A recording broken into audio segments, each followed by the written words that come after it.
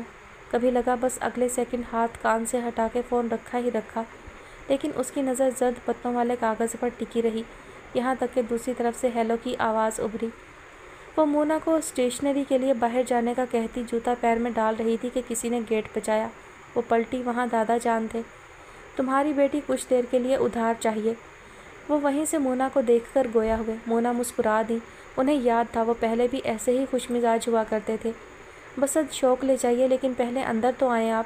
اطہر نے گھر میں بتایا تھا کہ وہ اسے گھر کی کچھ خریداری کے لیے ساتھ لے جانا چاہتے ہیں اور سب اسے حیرت سے دیکھنے لگے تھے۔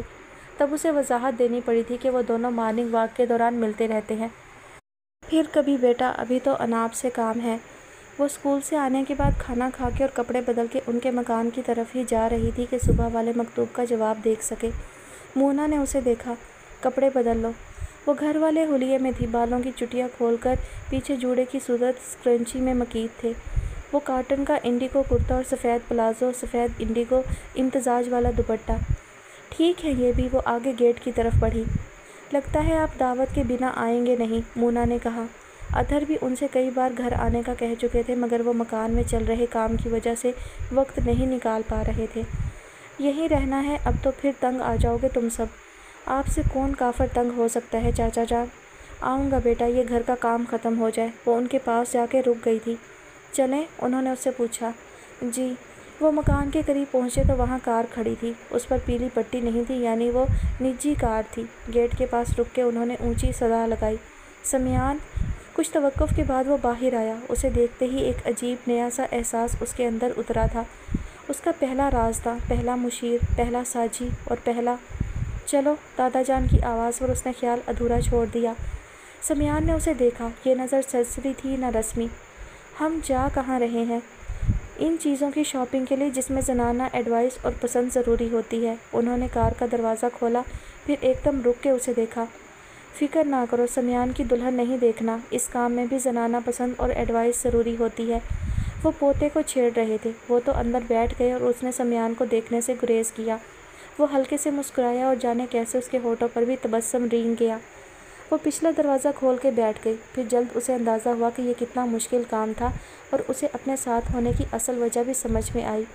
ان دونوں کو الگ ڈیزائن اور الگ رنگ ہی پسند آتے تھے۔ کوئی ایک چیز، ایک بات تو ان میں اتفاق ہوا ہو۔ اس کا کام صرف دوسرا ووٹ دے کر اکثریت کو جتانا تھا۔ پردے، چادریں، تولیے، پاپوش کے علاوہ انہوں نے ڈرائنگ روم کا فرنیچر پسند کیا کہ دادا جان باورچی خانے کا سست رفتار کام دیکھ کر تنگ آ گئے تھے اور ہال کا نیا فرنیچر بنا بنایا لینے مان گئے تھے، جو سمیان اول دن سے کہہ رہا تھا۔ جب باہر نکلے تو وہ تینوں ہی بے انتہا تھک گئے تھے۔ بچی کو کچھ کھلاؤ پلاؤ، کیا ایسے سوکھے منہ ہی واپس گھر پہنچاؤ گے؟ اس سے پہلے کہ وہ رسمی نہیں کرتی، سمیان بول پڑا، میں اس شہر میں مہمان اور انجان ہوں، یہ آپ دونوں کا شہر ہے، جہاں کہیں گے لے چلتا ہوں۔ اناب کو بھوک لگ گئی تھی، اس نے لیٹر باکس دیکھنے کی بے صبری میں ڈھنگ سے کھانا بھی نہیں کھایا تھا۔ مجھے تو اتنا عرصہ ہو گیا ہے، تم ہی بتاؤ بیٹا کہاں جائیں؟ ویسے تم لڑکیوں کو پتہ ہوتا ہے کہاں سب سے اچھے گول گپے یا پانی پوری ملتی ہے۔ مجھے پانی پوری نہیں پسند، اس لیے کہاں کی اچھی ہوتی ہے یہ بھی نہیں پتہ۔ وہ دونوں ایک ساتھ اس کی طرف پیچھے مڑے۔ وہ گھبرا گئی، ان دونوں کے چہروں پر لکھا تھا کہ وہ اس کے بیان گزیدہ ہیں۔ سوری، وہ منمنائی۔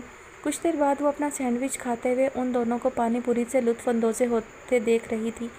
ان میں دادا پوتے والا احترام اور شفقت تو تھی ہی، ساتھ ساتھ انتہا کی بے تکلفی اور دوستی بھی تھی۔ انہیں اس طرح دیکھ کر اندازہ ہو جاتا تھا کہ ان میں باہمی موافقت اور ہم آہنگی کمال کی تھی۔ انہیں دیکھتے ہوئے وہ سمیان کے والدین اور بہن بھائیوں کو سوچنے لگی۔ اس کے تصور میں ان سب کا رشتہ بھی ویسا ہی تھا جیسا وہ دادا پوتے کا دیکھ رہی تھی۔ جب سمیان نے ان کے مکان کے آگے کار روکی تو دادی جان کے کچھ کہنے سے پہلے اس نے دروازہ کھولا۔ میں چلی جاؤں گی۔ ظاہر ہے وہ سمیان کو اسے گھر تک چھوڑنے کا کہتے اور اسے ابھی یہاں کام تھا۔ کار سے نکل کے دادا جان نے اس کے سر پر ہاتھ رکھ کے دعائیں دی اور شکریہ ادا کیا۔ اب ان کی تکان بڑی واضح تھی۔ گاڑی میں سامان بہت سارا تھا۔ آپ دادا جان کو لے جائیں، میں سامان لے آتی ہوں، اس نے سمیان سے کہا۔ اس نے ڈکی کھول دی اور دادا جان کو لیے آگے بڑھ گیا۔ اس نے سامان باری باری لے جا کے صوفے پر رکھ دیا۔ جب وہ دادا جان کو ان کے کمرے میں لے گیا تھا، وہ آخری تھیلیاں لینے کار کے پاس گئی تو ایک بار مڑ کے دروازے کو دیکھا اور پھر تیزی سے سامنے لیٹر باکس کے پاس پہنچ کے اسے کھولا۔ حسب امید اندر جواب موجود تھا۔ اس نے جھٹ اسے پلازو کی جیب میں رکھا اور آخری سامان رکھنے چلی گئی۔ جب وہ صوفے کے ڈھیر پر آخری تھیلی رکھ کے سیدھی ہوئی تو سمیان واپس آیا۔ او، آپ سب لے آئیں، تھینک یو۔ وہ سامنے تھا مگر اسے جیب میں دھرے کاغذ کو پڑھنے کی جلدی تھی۔ میں چلتی ہوں۔ اس نے ہتھیلیاں آپس میں ملا کے اسے دیکھا جو کچھ سوچتا محسوس ہو رہا تھا۔ اس نے سلے لبوں کے ساتھ سر ہلا کے اسے اجازت دی اور وہ دروازے سے باہر نکل گئی۔ سمیان کھڑکی کے پاس آیا اور گیٹ سے باہر نکل کر اپنے راستے پر جاتے ہوئے اناب نے مڑ کے دیکھا۔ کھڑکی میں کھڑا سمیان اسے ہی دیکھ رہا تھا۔ زندگی میں پہلی بار ایسے زور شور سے اس کا دل دھڑکا تھا۔ گھر پہنچی تو سب حال میں موجود تھے۔ اسے روک کے احوال پوچھنے لگے کہ کیا خریدا، کہاں سے خریدا۔ اسے تحمل سے سب جواب دینے پڑے۔ میں انہیں اس سنڈے باقاعدہ لنچ کے لیے انوائٹ کر لیتا ہوں۔ آخر کار وہ جب وہاں سے اٹھ کے جا رہی تھی تو پیچھے دعوت کا منصوبہ بن رہا تھا۔ اس نے دروازہ بند کیا، جیب سے پرچہ نکالا اور پیر نیچے لٹکا کے بستر پر گر گئی۔ اس نے پہلی کرت کے بعد دونوں ہاتھ سینے پر گرا لیے جس میں پرچہ تھاما تھا۔ آج بار بار وہ چہرہ سامنے آ رہا تھا۔ اس نے ہمیشہ کی طرح اسے کئی بار پڑھا۔ کیسی تاثیر اور تشفی تھی لفظوں میں۔ اس نے آنکھیں بند کی۔ آج اسے اپنی روح پر وہ تھپکیاں محسوس ہو رہی تھیں جس کی اسے ضرورت تھی۔ اسے آج فوراً جواب لکھنے کی جلدی نہیں تھی۔ رات جب وہ بستر پر لیٹی تو ان زرد پتوں کو دیکھتے ہوئے اسے خیال آیا، کیا مجھے ان کی کہانی پوچھنی چاہیے؟ اسے مونا کی بات یاد آئی تھی۔ اسے جانے کیوں آج محسوس ہو رہا تھا تھپکیوں کی ضرورت ادھر بھی ہے۔ وہ جہاں اس کے مشورے کو سنجیدگی سے سوچ رہی تھی وہیں اس سے اس بار الگ نوعیت کے سوال پوچھے نہ پوچھنے پر بھی غور کر رہی تھی۔ 2 دن اسی میں گزر گئے۔ وہ چہل قدمی کو نہیں گئی تھی اور اتوار آ گیا، ان کی دعوت کا دن۔ وہ عموماً ایسے موقعوں پر سلام دعا کے بعد کام کے بہانے غائب ہو جاتی تھی، لیکن آج ایسا ممکن نہیں تھا۔ وہ سب کے ساتھ کھانے پر موجود تھی۔ سمیان، اطہر اور عامر کے ساتھ باتیں کرتا رہا۔ چونکہ ساری حسیات آج ڈرامے پر لگی تھی، بظاہر انجان، مصروف مگر ادھر متوجہ، لہٰذا کافی نئی معلومات جمع ہو گئی تھیں۔ اس کے والد کا خاصا جمع جمایا بزنس تھا اور اب دادا جان کی خواہش تھی کہ وہ یہاں اپنے ملک میں کوئی کام شروع کریں۔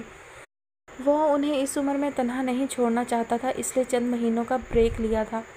اسے آج پتہ ہی نہیں چلا ہانیہ نے کیا پہنا، کہاں بیٹھی، کیا کہا، کیا کیا۔ ہانیہ کسی بات پر ہنسی تو وہ اس کی طرف دیکھنے لگی۔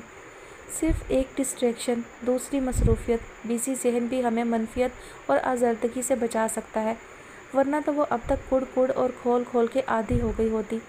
ہم ہی اس چیز کو دونوں ہاتھوں سے جکڑے رہتے ہیں جو ہمیں تکلیف پہنچاتی ہے۔ کچھ چیزیں ہم چھوڑ دیں تو خود کے لیے آسانیاں پیدا کر سکتے ہیں۔ بے اختیار اس کی نظر سمیان کی طرف اٹھی جو عامر سے کچھ کہہ رہا تھا۔ اس کی نگاہیں محسوس کر کے سمیان کی آنکھوں نے بھی اس کے چہرے کی سمت سفر کیا۔ 2 پل تھے بس، مگر اس قدر گہرے اور دریدہ دہن کہ وہ کمرے سے ہی باہر آ گئی۔ ذرا دیر اور رکتی اور آگے وہ سوچ بھی نہیں سکی۔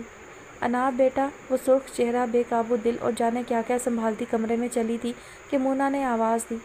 صبور کی شادی اور عامر کی انگیجمنٹ کا ایک ساتھ سوچ رہی ہے۔ یہ اس قدر اچانک تھا کہ اس کے چہرے پر الجھن ظاہر ہوئی۔ تم اتنی بزی ہو، آج کل کے موقع ہی نہیں ملتا، سب جانتے ہیں، تمہیں ہی علم نہیں ہے، اس لیے بتا رہی ہوں۔ آپا آئیں گی تو باقاعدہ ڈیٹ فکس کریں گے۔ چند ہفتے پہلے کا وقت ہوتا تو اس ایک جملے میں مہینہ بھر کڑنے الجھنے کا سامان تھا، مگر اس وقت وہ جی اچھا ہی کہہ سکی اور مونا جو اس کے مخصوص سرد تاثر کی توقع کر رہی تھی حیران رہ گئی۔ اس نے اب تک اسے لکھا نہیں تھا اور یہ خیال بھی تھا کہ وہ منتظر ہوگا۔ آخر اس نے سوچا لکھنے سے پہلے دادا جان سے ایک بار اس کے والدین اور بہن بھائیوں کے بارے میں جاننے کی کوشش کرے گی۔ وہ اپنا مسئلہ بھول گئی تھی۔ بنگلے میں رنگ و روغن کا کام تقریباً مکمل ہو گیا تھا۔ اسے دور سے ہی ٹیمپو کھڑی نظر آ گئی۔ شاید فرنیچر آیا ہوگا، اس نے سوچا۔ ابھی وہ ذرا دور ہی تھی کہ ٹیمپو جانے لگی۔ اسے ایک طرف رکنا پڑا۔ جب گاڑی چلی گئی تو وہ سر جھکائے دادا جان سے پوچھے جانے والے سوال سوچتی آگے آئی۔ گیٹ کے پاس آ کے اس نے سر اٹھایا اور اس کے پیروں تلے سے زمین کھینچ گئی۔ لیٹر باکس اپنی جگہ پر موجود نہیں تھا۔ اس کا کھلا منہ اور دکھ اور بے یقینی سے لبریز آنکھیں پھٹی رہ گئیں۔ سمیان اندر سے نکلا اور گیٹ تک آتے ہی اسے دیکھ کے رک گیا۔ اسے دیکھ کے لگ رہا تھا بس رو دے گی۔ اناب نے سامنے کھڑے سمیان کو دیکھا۔ وہ سامنے تھا، موجود تھا، لیکن قریب کرنے والا پل، جوڑنے والی کڑی، باندھنے والی ڈور غائب تھی۔ سمیان اسے کچھ کہنا چاہ رہا تھا۔ وہ آگے آیا۔ فرنیچر اندر لے جاتے ہوئے لیٹر باکس گر گیا تھا۔ ان بھوری آنکھوں کا دکھ محسوس کر کے سمیان کا دل کیا ان غیر ذمہ دار مزدوروں کو کان پکڑوا کے اس کے سامنے اٹھک بیٹھک کروائے۔ ڈونٹ وری، وہ دوبارہ سٹینڈ ہو جائے گا، اس نے تسلی دی۔ گویا اس کی جان میں جان آئی۔ ایک معنی خیز چپ دونوں کے درمیان حائل تھی۔ دل یوں دم سادے تھا مانو اب وہ لمحہ آیا کہ آیا۔ اسی سے بچنے کے لیے اس نے اس معنی خیز فضا کو بے معنی کرنے کی کوشش کی۔ دادا جان ادھر ہیں یا ادھر؟ اس نے باری باری ان کے عارضی اور زیر اصلاح دونوں ٹھکانوں کی طرف اشارہ کیا۔ وہ خفیف سا مسکرایا۔ ادھر ہیں۔ اس نے ہاتھ سے پیچھے اشارہ کیا۔ وہ اندر بڑھ گئی اور وہ سڑک عبور کر کے دوسرے ٹھکانے پر۔ یہ خیال ہی اسے سرشار کر رہا تھا کہ وہ اس لمحے کو چھو آیا ہے جو وجود میں آتے آتے رہ گیا تھا۔ اندر ہال میں لیٹر باکس ایک طرف آڑا ترچھا فرش پر پڑا تھا۔ شکر تھا اس کے دوبارہ استادہ ہونے کی نوید مل گئی تھی۔ اندر اتنی افراتفری تھی کہ وہ جو سوچ کے آئی تھی اس پر عمل نہ کر سکی۔ کام بہت تیزی سے ہوا تھا۔ سارے گھر میں تازہ رنگ کی بو پھیلی تھی۔ دادا جان کو ڈھنگ کا مالی اب تک نہیں ملا تھا اور وہ اس بات سے ناخوش تھے۔ ان کے مطابق کافی پہلے وہاں نئے پودے لگ جانا چاہیے تھے۔ اس کے پوچھنے پر دادا جان نے یقین دلایا کہ لیٹر باکس بھی رینوویٹ ہو کے دوبارہ نیا سا وہاں لگ جائے گا۔ وہ اس کی ماں کی پسند تھا کہ جان کے سمیان اسے اپنی ماں کی نشانی اور ارمان سمجھ رہا ہے۔ ان کے لہجے میں پیار تھا۔ اناب کو یقین تھا کہ اس کے علاوہ بھی کوئی وجہ ہے۔ وہ تو جواد نے اسے خاص طور پر بنایا تھا، مضبوط اور پائیدار اس لیے اب تک سلامت ہے، ورنہ تو موسم کے تغیرات کب کا اسے اکھاڑ چکے ہوتے۔ وہ اس بے رنگ لیٹر باکس کو دیکھتے ہوئے شاید ماضی میں چلے گئے تھے۔ پھپھو آ گئے اور گھر میں ایک الگ ہلچل مچ اٹھی۔ انہوں نے ہمیشہ کی طرح اس کا ماتھا چوما، اسے لگایا ساتھ، مگر وہ ہمیشہ کی طرح سٹیف نہیں ہوئی تھی۔ بے آرام اب بھی تھی، لیکن انہیں خطا کا پتلا کا مارجن دینے پر راضی تھی۔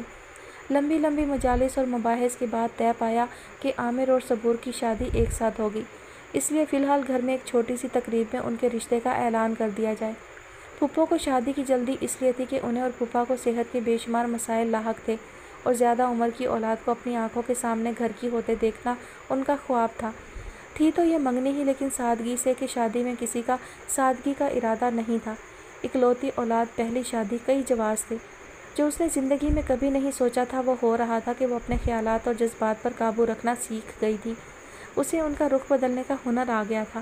یہی وجہ تھی کہ وہ صبور اور کنزا کی طرح تو نہیں، البتہ اپنے معمول اور عادت سے زیادہ تیاریوں اور کام میں ہاتھ بٹا رہی تھی۔ اس دوران وہ لیٹر باکس کی خبر گیری نہیں بھولی تھی جو ابھی تک اپنی جگہ کھڑا نہیں ہوا تھا۔ تقریب میں دادا جان اور سمیان بھی مدعو تھے۔ نہ کرتے بھی اتنے رشتے دار ہو گئے تھے کہ گھر کم پڑ رہا تھا۔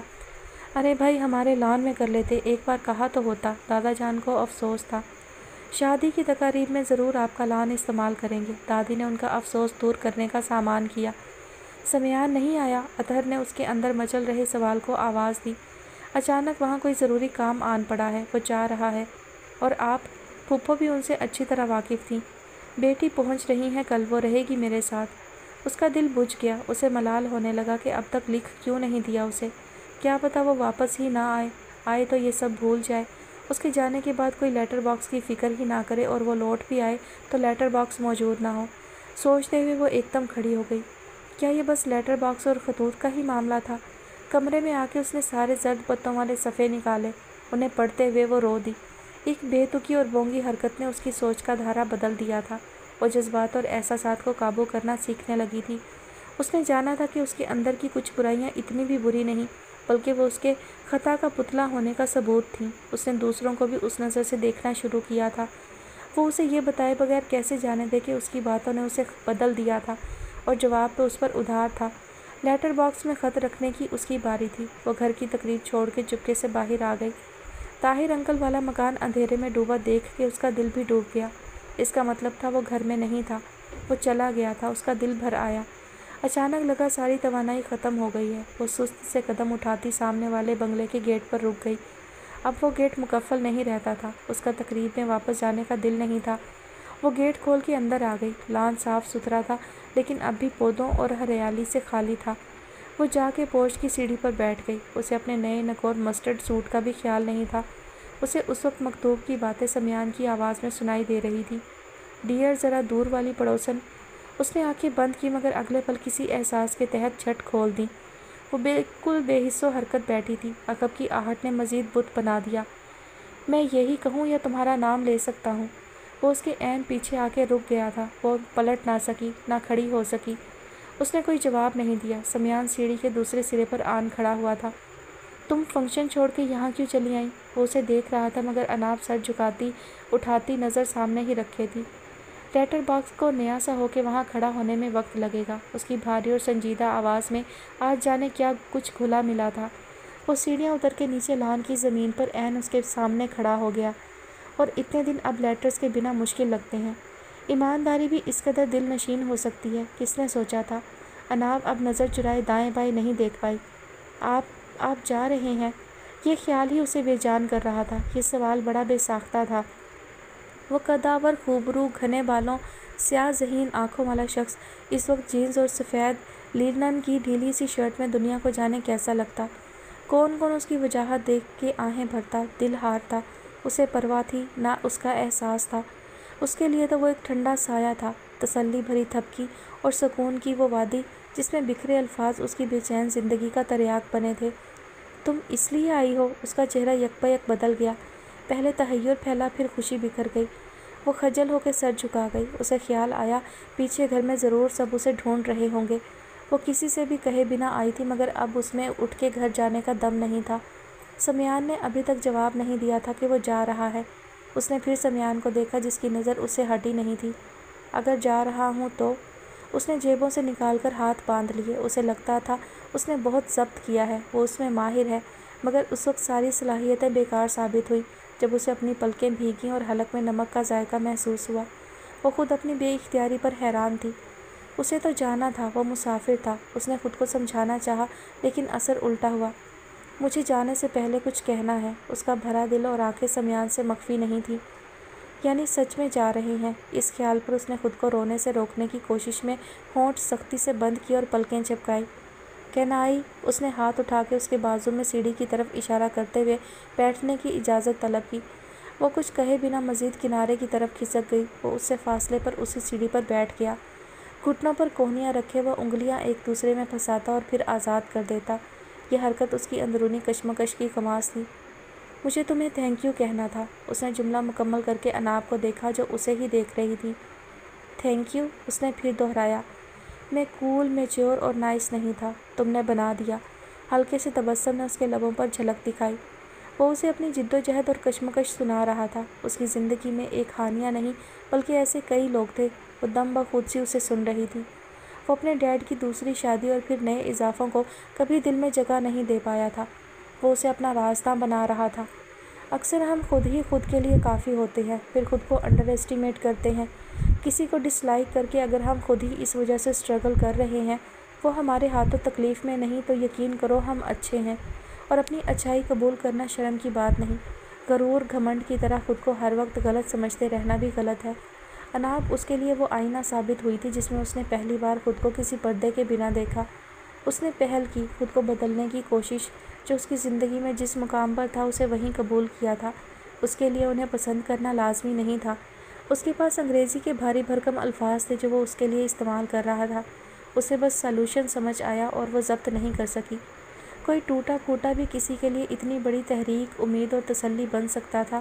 اس نے اسے ہی نہیں خود کو بھی بدلا تھا، اور اس کا کریڈٹ وہ اناب کو دے رہا تھا۔ اس کے پاس ٹیشو تھا نہ رومال، اور آرگینزا دوپٹہ اس لائق تھا نہیں کہ وہ کچھ کام آتا۔ اس کی سو پر سمیان نے اسے دیکھا اور جیب سے رومال نکالا کہ اسے سخت ضرورت تھی۔ اس نے آنکھیں چہرہ خشک کیا۔ شکر میک اپ واٹر پروف تھا، مگر اسے اس پر اتنا بھروسہ بھی نہیں تھا۔ ذرا دیر کی خاموشی کے بعد وہ پھر بولا، میرا مشورہ ہے کہ تم اپنی پھپھو اور پیرنٹس سے ایک بار بات کرو، ان کی بھی سن لو تو بہت سے سوال اور اعتراض ختم ہو جائیں گے۔ اناب نے اقرار میں سر ہلایا۔ وہ ذرا سنبھلی تو اسے پھر وہی یاد آیا۔ اس نے بھیگے رومال کو موڑتے ہوئے دہرایا، آپ نے بتایا نہیں کب جا رہے ہیں؟ اس کے متحرک ہاتھوں کو دیکھ رہے سمیان نے اس کے جھکے چہرے کو دیکھا۔ یہ محض ایک سوال تو نہیں تھا، ایک الگ کہانی تھی۔ اس کی گہری حدت بھری نگاہ طویل ہوتی گئی اور سڑک کی روشنی میں بمشکل روشن اس حصے میں بکھری خاموشی معنی سے بھرتی گئی۔ تم انگیجمنٹ مس کر کے ساری عمر کے لیے سب کو بولنے کا موقع نہیں دینا چاہو گی کہ تمہیں ہانیہ سے نفرت ہے۔ سمیان کو وقت کی نزاکت کے خیال نے روک دیا تھا۔ یہ جانے کا کیوں نہیں بتا رہے؟ اس کے اندر شکوہ ابھرا۔ چلیں، وہ اٹھ کھڑا ہوا۔ وہ بھی اٹھ گئی اور کتنی دفعہ پوچھتی۔ جب وہ دونوں ایک ساتھ گھر میں داخل ہوئے تو کچھ متحیر اور زیادہ معنی خیز نظروں نے غلطی کا ادراک کرایا، مگر اب دیر ہو چکی تھی۔ سمیان کے جانے کی خبر، اناب کا اچانک غائب ہونا اور پھر ساتھ آنا ایسی مشکل پہیلی بھی نہیں تھی۔ پھپھو، آپ نے کیوں مجھے واپس دے دیا تھا؟ جس بات نے اس کی زندگی مشکل کر رکھی تھی، اس نے خود کے جواب سچ ماننے کے بجائے ان سے پوچھ ہی لیا۔ بیٹا، انہوں نے اس کا ہاتھ تھاما۔ انہیں خوشی ہوئی تھی کہ اس نے اس موضوع کو چھیڑا تھا۔ انہوں نے کئی بار اسے بٹھا کے سمجھانا چاہا تھا کہ ان کے دل میں اب بھی اس کی وہی محبت اور اہمیت ہے، لیکن وہ ہمیشہ کترا کے اس ذکر سے بچتی رہی تھی۔ انسان جو بھی فیصلہ کرتا وہ اس وقت کے حالات، وسائل اور سہولیات کی بنیاد پر کرتا ہے، مگر پھر یہ وقت ہی بعد میں اسے غلط ثابت کر دیتا ہے، حالانکہ وہی کیا جاتا ہے جو اس موقع پر مناسب اور صحیح لگتا ہے۔ مجھے ڈر لگنے لگا تھا تم نظر انداز ہو رہی تھی، ساتھ اس عمر میں مجھ سے نئی نئی اولاد سنبھالنا بھی مشکل ہو رہا تھا۔ میں نہ تمہاری ذمہ داری نبھا پا رہی تھی نہ ہانیہ کی، دو کشتیوں کی سوار ہو کے رہ گئی تھی۔ ماں بننے کا اطمینان اور اولاد کی خوشی تو کہیں چھوٹ گئی تھی، اس کی جگہ گلٹ اور وسوسے تھے۔ تمہارے پھپھا نے اظہر اور مونا کو بٹھا کے سچویشن سمجھائی، انہوں نے بھی دیکھا اور سب نے اس بات پر اتفاق کیا کہ بہتر ہے تم انہی کے ساتھ رہو۔ کنزا بھی جب تک بڑی ہو گئی تھی، مونا کے لیے 4 بچے سنبھالنا مشکل نہیں تھا۔ اس میں محبت کی کمی یا ضرورت ختم ہونے کا کوئی دخل نہیں تھا بیٹا۔ جو سب کے لیے آسان تھا وہ فیصلہ کیا گیا۔ یہ تمہارے لیے بھی بہتر لگا تھا کہ کہیں ہمارے ساتھ رہ کر تم نفسیاتی طور پر متاثر نہ ہو۔ ایک بڑے خسارے کا اندیشہ ٹالنے کے لیے چھوٹا نقصان برداشت کر لینا عقل مندی ہوتی ہے۔ آنے والے وقت کا کسے علم ہوتا ہے؟ وہ تو جب آ جائے تبھی سمجھ میں آتا ہے۔ مونا، اطہر نے تمہیں میرے پاس بھیجا تو وہ تم سے دستبردار تھوڑی ہوئے تھے، اور نہ ہم تمہیں واپس بھیج کر تم سے دستبردار ہوئے تھے۔ تم ہماری بیٹی تھی، اب بھی ہو۔ انہوں نے اس کا چہرہ تھاما۔ تم میرے لیے سب سے خاص ہو، مجھے دنیا میں مما پکارنے والی، مجھے اس احساس سے روشناس کرانے والی میری پہلی اولاد۔ وہ رو رہی تھی۔ اس سب میں تم نے سفر کیا، ہم سب کو احساس ہے بیٹا، لیکن زندگی میں سوچ سمجھ کر اور ناپ تول کر بھی فیصلہ کریں تو کولیٹرل ڈیمیج سے بچا نہیں جا سکتا، اور نہ ان کو ٹالنے کے لیے فیصلے بدلے یا روکے جا سکتے ہیں۔ تم ہمیں معاف کر دو بیٹا، اور ہانیہ کو۔ مجھے ہانیہ سے کوئی شکایت نہیں ہے، اس نے تیزی سے ان کی بات قطع کی۔ ان کا خوف جائز تھا، اب وہ ہانیہ کی نند بھی تھی۔ پھپھو نے اسے گلے لگایا تو وہ بھی رو رہی تھی۔ پھپھو نے کہا یا انہیں خود خبر ہو گئی جو مونا اور اطہر نے خود سے اس سے بات کی۔ اس کی واپسی کے بعد یہ اطہر کا فیصلہ تھا کہ اسے زور زبردستی سے سب قبول کرنے یا ایڈجسٹ ہونے پر مجبور نہ کیا جائے، بلکہ وقت دیا جائے۔ اس کا جو بھی رویہ ہے اسے ٹوکا نہ جائے، مگر انہیں بھی اندازہ نہیں تھا کہ اسے اتنا وقت لگے گا۔ ماں باپ اور پھپھو سے اس کی شکایتیں کسی حد تک ختم ہو گئی تھیں۔ وہ بہنوں اور عامر کے ساتھ کوشش کر رہی تھی، مگر اسے یقین نہیں تھا کہ وہ تکلف کی دیوار کبھی گرا پائے گی، فاصلے کبھی صفر ہو پائیں گے۔ مگر اب اس نے رشتوں اور جذبات کو جیسے بھی ہیں برے نہیں کے اصول پر تسلیم کر لیا تھا۔ اسے نفرت نہیں تھی اور وہ انہیں اپنی طرف سے ارادتاً تکلیف اذیت نہیں پہنچاتی تھی، یہ کافی تھا۔ وہ اندر اٹھ رہے منفی جذبوں پر ہلکان نہیں ہوتی تھی۔ خود کو اور دوسروں کو کامل اور پارسا فرشتہ بنانے کا خام خیال کسی جنگل کو نگل گیا تھا۔ اس نے خود کو اور دوسروں کو خطا کا پتلا سمجھ کر دیکھنا شروع کیا تھا۔ لوگ اس کے ساتھ زیادتی کر جاتے تھے، اٹس اوکے کہ اس سے بھی ہو جاتی تھی۔ کب زیادتی گناہ بن جاتی ہے وہ سمجھنے لگی تھی، اور وہ تھا ارادہ اور اسے درست کرنے کی کوشش۔ ہانیہ کو دیکھ کر اب اسے غصہ نہیں آتا تھا۔ شادی کی تاریخ طے ہو گئی تھی۔ اب چونکہ وہ گھر میں جمی محفلوں میں شریک ہوتی تھی تو اسکول کے علاوہ گھر سے نکلنا بھی کم ہو گیا تھا۔ دادا جان اپنے مکان میں منتقل ہو گئے تھے۔ اس دن کے بعد سمیان اسے نظر نہیں آیا تھا۔ دادا جان اپنی بیٹی کے ساتھ ملنے آئے تو اس نے ان سے ہی سنا کہ وہ چلا گیا ہے۔ دادا جان ان کے گھر منتقل ہونے کی خوشی میں دعوت کرنا چاہ رہے تھے۔ انہیں اس سے بھی شکایت تھی کہ وہ اب انہیں بھول گئی تھی۔ اس کے پاس شادی کی تیاریاں اور اسکول کی مصروفیت تھی اور یہ بہانے نہیں تھے۔ اس کی میز کے دراز میں زرد پتوں والے صفحات کے درمیان وہ سفید رومال بھی تھا۔ اکثر راتوں میں وہ ازبر ہو چکے ان مکتوب کو پڑھتے اور دیکھتے ہوئے سو جاتی تھی۔ اس دن اطہر نے کہا کہ دادا جان اسے یاد کر رہے تھے تو وہ خود کو سرزنش کرتی ان سے ملنے چلی آئی۔ بنگلہ اب واقعی کالونی کا سب سے شاندار مکان تھا۔ دادا جان کو آخر لائق مالی مل ہی گیا تھا۔ گو ابھی لان زیر تزئین کاری تھا، پھر بھی بھلا لگتا تھا۔ ان سب کے باوجود اسے گیٹ کے ساتھ کھڑے لیٹر باکس کی موجودگی کے بنا وہ سب ادھورا لگ رہا تھا۔ ابھی تک لگایا کیوں نہیں، وہ سوچتی گیٹ کھول کے اندر آئی۔ اب گھر میں ملازمین بھی تھے۔ سمیان کی پھپھو اپنے ساتھ ایک کل وقتی ملازمہ لائی تھی۔ اس کے علاوہ صفائی والی ماسی اور ایک لڑکا باہر کے کام کے لیے تھا۔ لیکن اس وقت گھر میں خاموشی تھی، حال خالی تھا۔ چونکہ وہ باقاعدہ سجا سنورا تھا تو اس کی صورت ہی بدل گئی تھی۔ وہ ستائشی نظروں سے جائزہ لیتی دیوار پر لگا بڑا سا عربی کیلی گرافی کا نمونہ دیکھ رہی تھی، جب اس کی بھاری دھیمی آواز ابھری جس میں سنجیدگی کی جگہ ہمکتی شوخی تھی۔